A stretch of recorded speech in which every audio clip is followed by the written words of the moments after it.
कपिलवस्तु के शाक्य वंशीय राजा सुदुदन और महर्षि महामाया के पुत्र का जन्म वैशाख पूर्णिमा के दिन लुम्बिनी के उपवन में स्थित एक साल वृक्ष के नीचे हुआ था।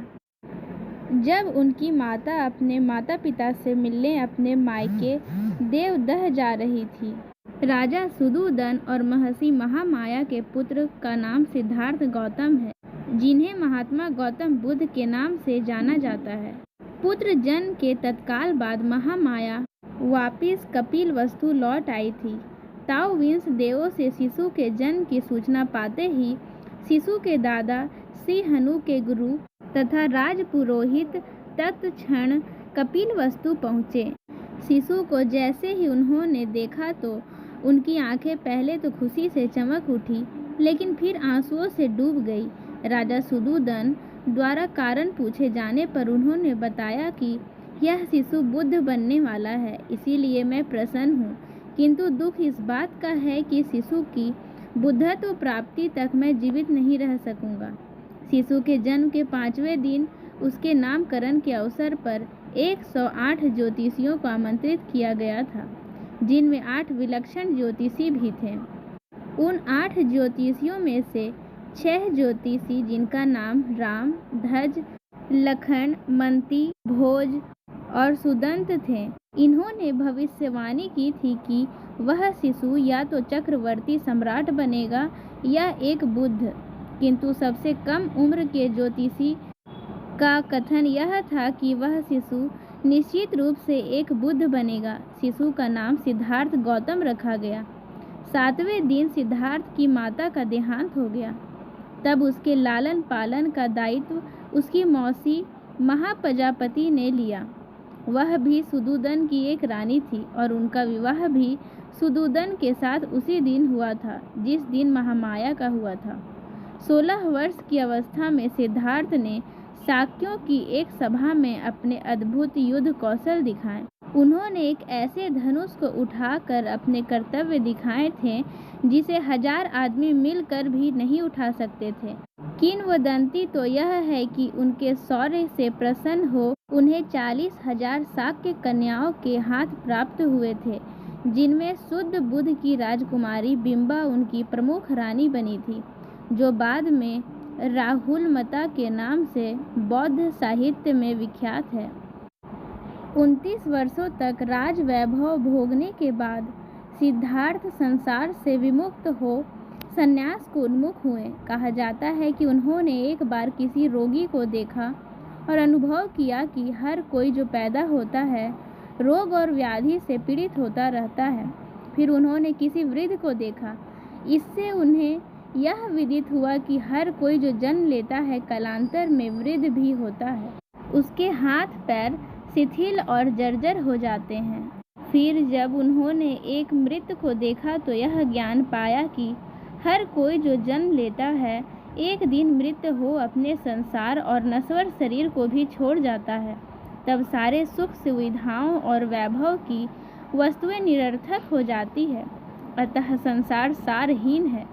अंततः जब उन्होंने वैभव का त्याग कर सत्य का अन्वेषण कर रहे थे तो उन्होंने भी संसारिकता का परित्याग कर संन्यास वर्ण कर गृह त्याग किया।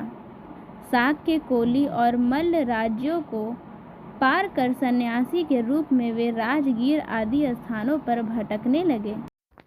इसी क्रम में उन्होंने अकारककाम और उदकरामपुत को अपना गुरु बनाया, किंतु उनके दर्शन व विचार से वे संतुष्ट नहीं हुए। अतः वे उरुवेका के सेनानीगाम पहुँचे और 6 वर्ष तक 5 भिक्षुओं के सहचार्य में कठिन तपस्या की। कठिन चरम तप 2 मार्ग की अनुपभुक्तता जान पुनः वे साधारण भोजन ग्रहण करने को प्रेरित हुए, जिससे खीन होकर उनके 5 भिक्षु मित्र उनका साथ छोड़कर सारनाथ के इसी पथ मेघदात को प्रस्थान कर गए। सिद्धार्थ की साधारण भोजन ग्रहण करने की इच्छा सुजाता नाम की एक कन्या ने सोने की कटोरी में खीर अर्पित करके पूरी की। वह दिन वैशाख पूर्णिमा का था। गौतम ने निर्जरा नदी में स्नान कर खीर खाई और फिर कटोरी नदी में ही छोड़ दी। जो डूबती हुई नागराज काल के निवास स्थान पर जा पहुंची। फिर सारा दिन साल उपवन में व्यतीत कर शाम को वे पीपल के एक पेड़ के नीचे जा बैठे। वहीं सोत्येई नामक एक घसियारे ने उन्हें 8 मुट्ठी घास दिए। घास को उन्होंने पूर्व दिशा की ओर रख उसकी आसनी बनाई। फिर उस पर बैठकर उन्होंने यह प्रतिज्ञा की कि जब तक वे बोधि नहीं प्राप्त करते तब तक वहाँ से नहीं उठेंगे। उनकी प्रतिज्ञा के तेज से महाब्रह्म और सारे देव उनके सामने प्रकट हो उनकी स्तुति करने लगे, किंतु उनकी दृढ़ मार अर्थात शैतान ने उन पर आक्रमण किया, जिसके भय से सारे देव वहां से भाग खड़े हुए। मार से उनकी रक्षा तब केवल 10 पारमियों ने की। इन पारमियों को उन्होंने बोधिसत्व बनने के बाद के 550 जन्मों के कठिन संघर्ष के क्रम में अर्जित किया था। गौतम से परास्त हो जब मार और उसकी सेनाएं भाग खड़ी हुई थी तो सारे देवों ने विजेता की जय जयकार की। तप में लीन गौतम ने रात के पहले प्रहर में अपने पूर्व जन्मों को जाना, दूसरे प्रहर में दिव्य चक्षु को पाया, तीसरे प्रहर में परिचय समुपाद के ज्ञान को और अंततः प्रत्युष काल में संबोधि की प्राप्ति की और इस ज्ञान को प्राप्त कर वे बुद्ध बने। परिचय समुपाद के सिद्धांत का सुखद मनन उन्होंने प्रथम 7 दिनों तक उसी बोधि वृक्ष के नीचे बैठकर किया। दूसरा सप्ताह उन्होंने अजपाल निग्रोध वृक्ष के नीचे बिताया, जहां उनकी भेंट एक घमंडी ब्राह्मण से हुई थी और जहां उन्होंने मार की 3 कन्याओं को परास्त किया था। तीसरा सप्ताह उन्होंने मुचलिंद तालाब में नागराज मुचलिंद के फनों के नीचे बैठ बिताया था। चौथे सप्ताह में राजायतन पेड़ के नीचे बैठे रहे, जहां उन्होंने तपुस और मलिक को बिना किसी प्रकार से देखे सुने ही अपना अनुयायी बनाया।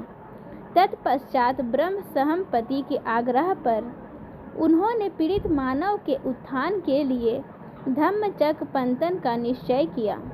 दूसरे के उत्थान की प्रतिज्ञा से वे सर्वज्ञ बुद्ध कहलाए।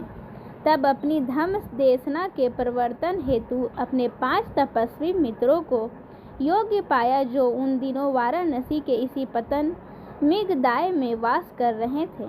इस धम्म चक्र प्रवर्तन की महत्ता को अशोककालीन सारनाथ सिंह स्तंभ में दर्शाया गया है, जो आज भारतीय गणराज्य का राजकीय चिन्ह है। 4 मुख वाला वह सिंह स्तंभ बुद्ध के धम्म या देशना का सिंहनाद आज भी हर दिशा में गूंजता हुआ प्रतीत होता है। पुनः सिंह स्तंभ में अंकित चक्र, जो अशोक चक्र के नाम से जाना जाता है, आज जो भारतीय राष्ट्रीय ध्वज पर बड़े गर्व से लहराता रहता है, वस्तुतः धर्म चक्र का ही प्रतीक है। इस प्रकार गौतम बुद्ध ने किस प्रकार से बोधि ज्ञान की प्राप्ति की और सर्वज्ञ बुद्ध बने, इसकी पूरी जानकारी विस्तार से बताई गई है।